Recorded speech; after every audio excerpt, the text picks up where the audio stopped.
Bien-aimés frères et sœurs, vous connaîtrez la vérité et la vérité vous affranchira. Ça, c'est pas moi qui le dis, c'est la Bible qui le dit. Mais moi, je vous dis mieux. Vous connaîtrez la vérité historique, notamment celle de vos ancêtres kémites, et vous aurez une vision globale de ce que c'est que la vraie souveraineté politique. J'ajoute, vous reviendrez à la spiritualité africaine ancestrale et vous comprendrez les enjeux de l'indépendance économique. Et pour terminer, vous accepterez votre identité culturelle kémite et vous obtiendrez deux choses. La première, c'est la paix. La seconde, c'est le développement, à une condition. L'unité de toute l'Afrique noire, l'unité de tous les Noirs du monde entier. Otep à tous, bienvenue sur la chaîne des panafricanistes par essence, par conviction et par excellence. Celle des citoyens kémites, par nécessité et obligation de combat. Nous sommes une chaîne qui n'est guidée que par nos ancêtres et rien que par les ancêtres qui appartiennent à l'égrégore du monde noir. Par conséquent, nous ne croyons en aucun Dieu venu de l'étranger.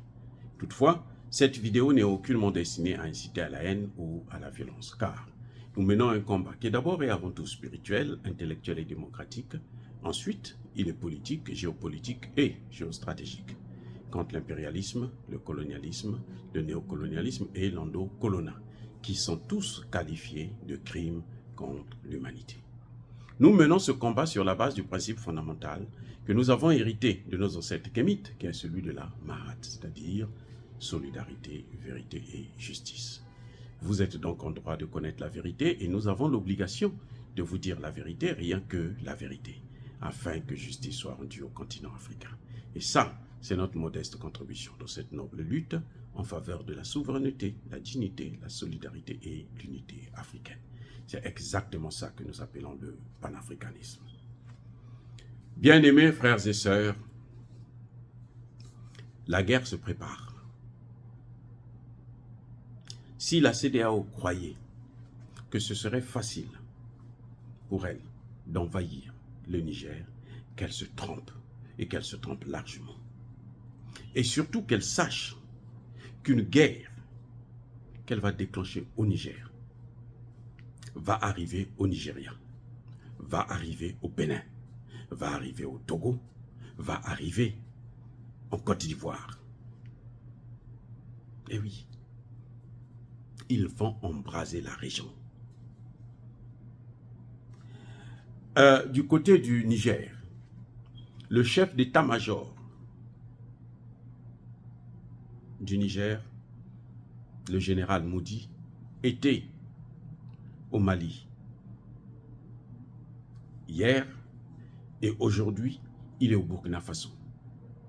Donc, il mobilise ses alliés. Entre-temps, l'Algérie a envoyé son chef d'état-major à Moscou depuis près d'une semaine.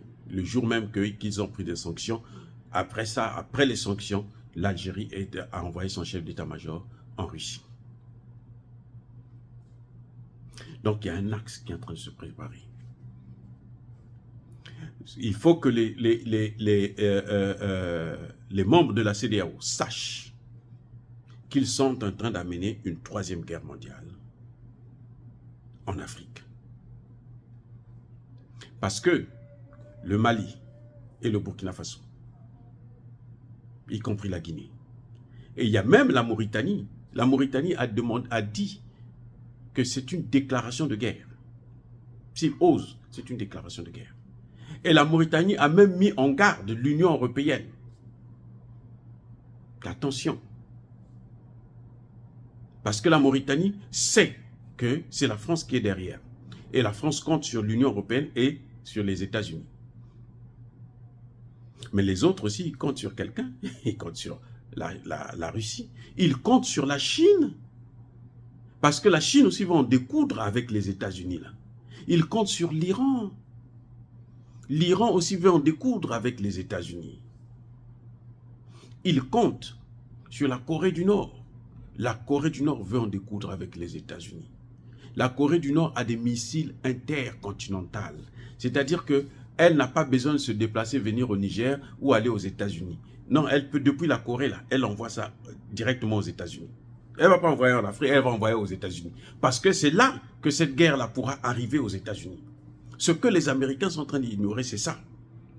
C'est que si ça s'embrase là, cette fois-ci là, les Américains là, leur sol là, sera atteint. On ne joue pas avec l'Afrique.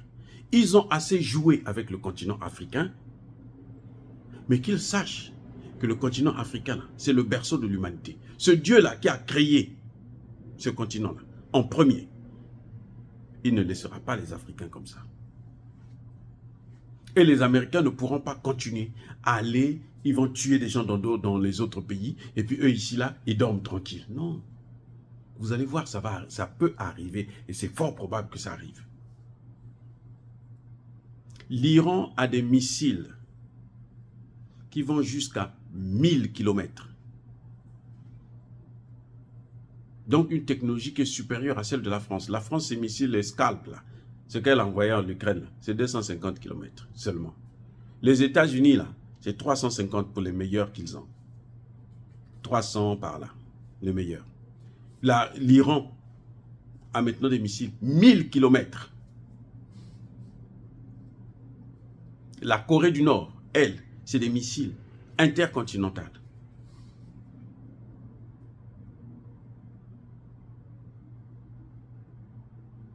Donc, vous voyez, ça dit que la CEDEAO risque de mettre elle-même les mains sur la tête.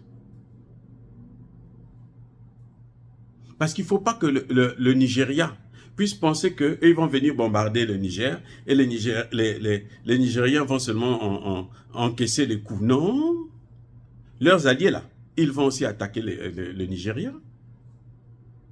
Et le Nigeria a une armée divisée. Hein. Il ne faut pas l'oublier. Parce que pour arrêter la guerre, il faut attaquer l'autre, non? Vous savez qu'il vient du Nigeria, vous attaquez le Nigeria. Il vient de la Côte d'Ivoire, vous attaquez la Côte d'Ivoire. Il vient du Bénin, vous attaquez le Bénin. Il vient du Togo, vous attaquez le Togo. C'est ça le problème. Donc quand le général Modi est en train de faire la visite, c'est parce qu'ils savent, ils vont se rencontrer. Pendant qu'eux, ils ont leur chef d'état-major qui se rencontre, non? On va voir. On va voir ce qui va se passer.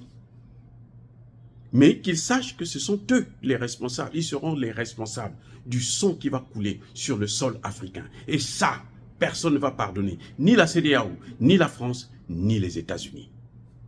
Personne ne leur pardonnera ça.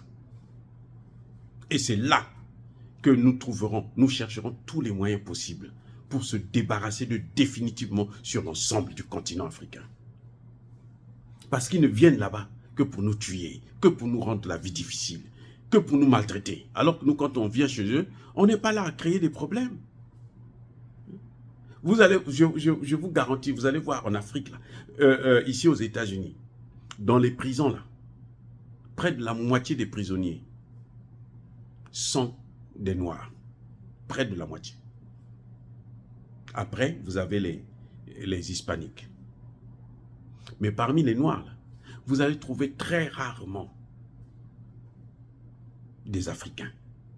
Surtout Africains nés en Afrique, grandis en Afrique et venus ici là. Il ne vient pas pour aller être là. Non, on ne fait pas ça. On ne fait pas ça. On vient, on travaille, on paye nos loyers, et puis on mène notre vie comme tout le monde. Mais eux, quand ils viennent chez nous, ce n'est que pour détruire nos pays. Quand ils ne pillent pas, ils mettent le chaos. S'ils n'ont pas ce qu'ils veulent, ils mettent le chaos. Et puis ils s'en vont. Ils vous laissent là dans une situation. Ils font mettre seulement de l'huile sur le feu.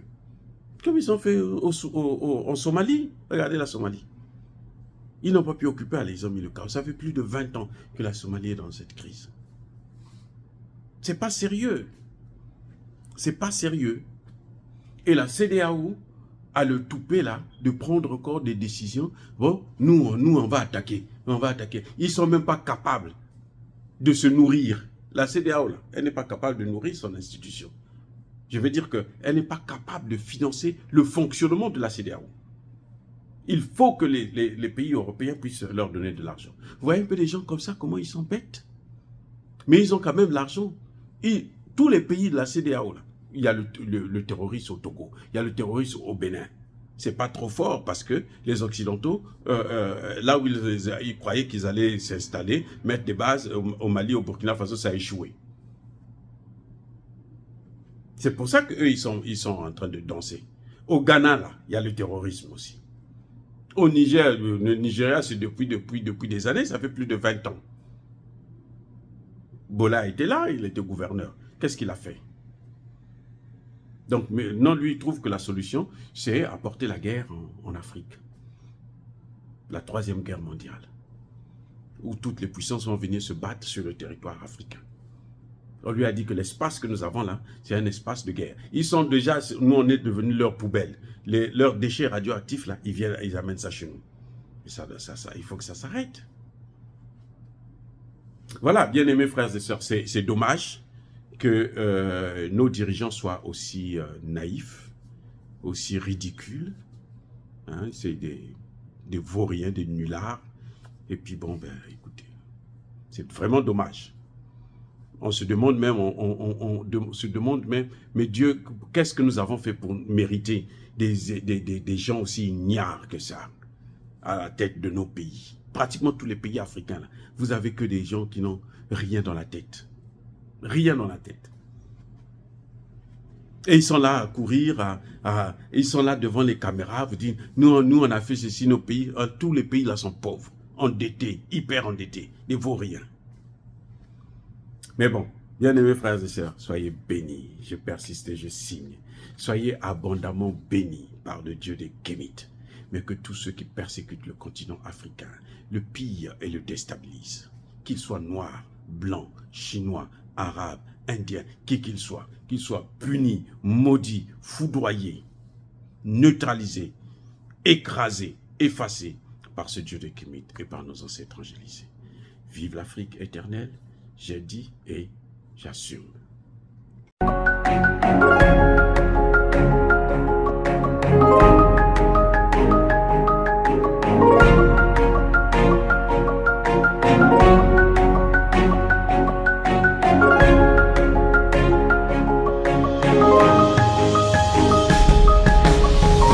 Eux, ils marchent par la foi et non par la vue. Mais moi, je vous conseille vivement de marcher par la connaissance scientifique et historique, notamment celle de nos ancêtres kémites, par les 5 sens et par l'intelligence. À vous, Apia.